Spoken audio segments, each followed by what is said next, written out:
Michelle D confirm na sa MGI All-Star. Oh my God. Hello, Cruella. So, buhay. This is Gay Salartaga and welcome back to my YouTube channel. Oh, diba? Ano ba? Ba't ganun yung intro ko? Mabuhay! Good morning, good afternoon, good evening. Ano mga oras kayo nanonood sa akin ngayon? Maraming pong salamat. Sa mga bago ko dyan subscriber, returning viewers, thank you so much sa support. Sa mga hindi pa po dyan nakasubscribe, please subscribe my YouTube channel, Gay Salartaga, Cruella in Pageantry, and click the notification bell below para updated kayo when it comes na maglabas ako ng aking mga video. At ito na nga ang latest, mainit-init pa, kagaya kong mainit na init pa. Charot lang. At before anything else, di ba?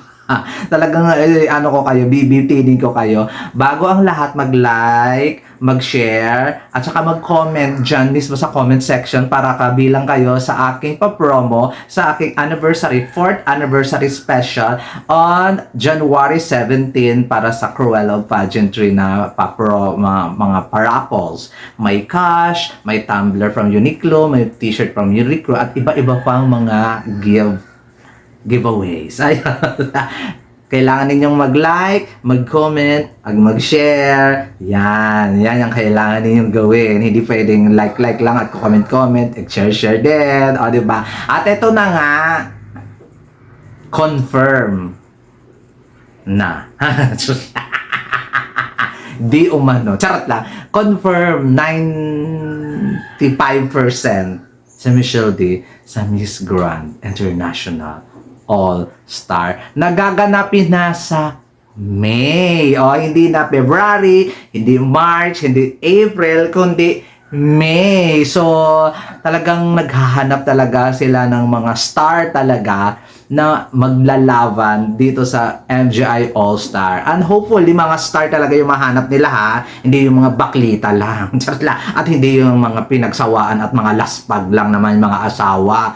Sana star talaga na beauty queen. Kasi so far sa roster ng mga stars na pinalabas na wala namang star. Hindi nga umabot ng moon yung kinang ng mga kasali. Charot lang! Nagpapakatotoo lang tayo. Ayaw ko ng mga plastic-plastikan. Sa totoo lang, yung mga pinalabas nilang contestant sa Miss Grand International All-Star, walang star quality. Walang star. Parang hindi pa nga sila umabot doon sa moon. Parang madilim ang kanilang liwanag.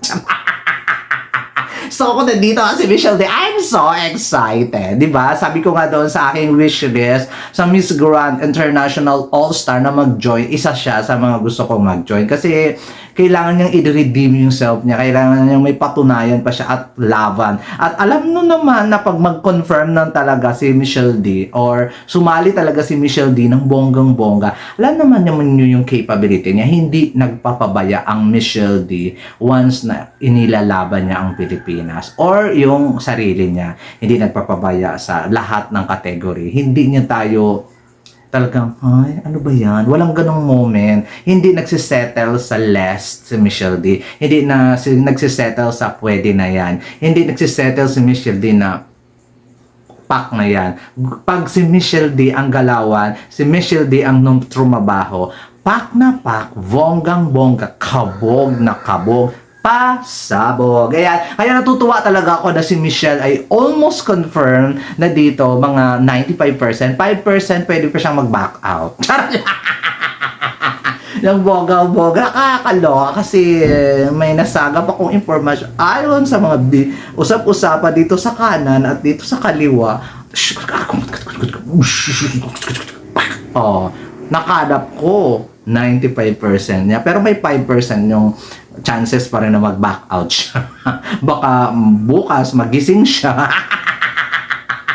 Charot lang. Baka bukas magising siya, ayaw niya na more chances of by 5% pa siyang bumak out. Pero talagang mataas ang porsyento na konfirmado na talaga ang ating Michelle D na mag-compete sa MGI All-Star. Gusto niyo ba yon? Gusto niyo yon? Diba? Kasi ako, natutuwa ako kasi more content, more fun, more pageant, more fun, diba? Kahit na alam naman ninyo yung stand ko dyan sa MGI All-Star, diba? More content, more fun, more revenues, more na akong may bibiling gamot.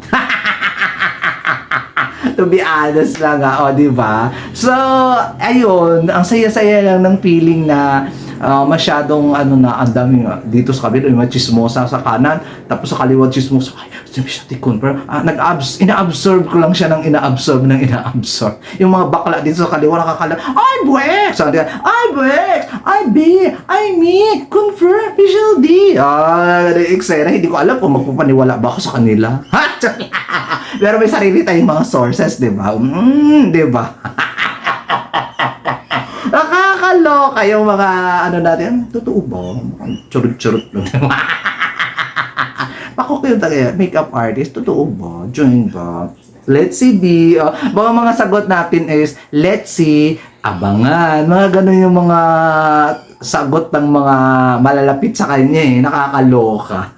Alam nyo na, di ba? Kung sinabi lang no, ay, syempre, no din yung iba-vlog ko sa inyo. Sinabi na, let's see, abangan. Abangan mo, be, ang teaser. Charot. Naku, may isa pang Pilipina, nakakaloka ito. Hindi nyo ko kakayanin. Hindi ko na alam pang pangalanan na. May isa pa talagang sikat na beauty queen na magjo-join dyan. Hindi ko alam kung bakit pa siya magjo-join. Parang wala naman siya kailangan patunayan pa. Ayun na, hindi ko na lang talaga papangalan kasi baka may masama pa akong mga may masabi. Pero, or medyo hindi magandang sasabihin, pero sana tumigil na. Sana lang tumigil na. Kasi tama na yun. Pinatunayan mo sa amin yung capability mo at saka yung galing mo na. Hindi mo na, I don't know kung pinilit ba siya na mag-join or more chances of winning ba siya pag mag-join. Pero, ay, nakakaloka. Basta malalaman ninyo sa mga susunod na mga buwan. Ay, buwan ba? Nasusunod na mga buwan. Kasi, I don't know kung magpapalabas siya ng mga eksena lang ngayon. I don't know kung magpapalabas siya ng mga mag-confirm siya by February or something ganon. So, ayun. So, nalulungkot lang ako pa. Magbupardagon sila ni Michelle. Kung sakaling si Michelle ay mga push man ng bonggang Siyempre, Team Michelle ako. Charot lang! Alam niyo yun, nanghihinayang ako. Sana hindi lang sila maglaban. Kung lulaban sana yun, wag na si Michelle. Kung lalaban si Michelle, wag na siya. Pero, confirm eh. May nagsabi sa akin na malapit sa kanya. Pero hindi ko talaga sasabihin yung name. Hayaan mo na. Kung doon sila masaya, kung sa bagay, $1 million ba naman yung at stake eh, hindi ka magkukumahog. Pag ikaw may $1 million, pag uwi mo sa Pilipinas, ay puryo gobo, billionaire ka ba? $1 million. 50, magkano ba yung $1 million? 50 million pesos? Ay, hindi naman billionaire. Ano lang, magkano, ano ba yung palitan ng dollar ngayon? 56? Oh, edi 56 million pesos. Oh no, sali kaya ako. Ha? 56 million, oo nga no. Di bali ng Desperada, mananalo naman ng 56 million pesos. 100,000 US dollar to 1 million US dollar. Sali ako. Yun talaga yung naisip ko. Ayun ha, basta malaki ang porsyento na talaga na ang ating Michelle D ay mag-compete na sa MGI All-Star. Kasi kung hindi pa naman close ang pageant journey niya, puro kasi siya pa-teaser, puro kasi siya pasabog, puro mga paramdam, puro pati ang ating Michelle D. Ang hilig niya sa tsaa, di ba? Every time na may mga pageant, tsaa talaga yung Lola Michelle D nyo. Pero, hindi ako sa kanya, hindi buo ang paniniwala ko talaga ng bonggang-bongga sa kanya na ilalaban niya tayo, kaya push lang yan at saka support talaga ako ng bonggang-bongga. Alam ko namang hindi niya kailangan ng pera, pero yung $1 million is $1 million, B. 1 million US dollar. So, OMG. Sa May na yan ha. My God! Sa Manila ako na ito. Baka sumabay siya sa Miss Universe Philippines. Sa kakaloka ha. Hindi po maaari. Hindi maaari. O, di ba? saya-saya na ito. May pageant na naman na bongga. So, ayun na guys, maraming salamat at syempre, ipag-pray natin yung mga kandidata natin sa Miss Grand International All-Star, lalong-lalo na yung mga nauna na nag-confirm, representing mother and representing LGBTQ trans women, at ito yung mga girls na bisexual, si Michelle, at saka yung isa, women. Women empowerment. Siguro girl, boy, LGBTQ, magkukumpit. May bakla, may tomboy, may transgender, may kung ano-ano pa. Basta kompletohin ng LGBTQIA ang roster representing the Philippines. Ayun na nga. So maraming salamat. This has been Gazel Ortega. Michelle D. Laban na.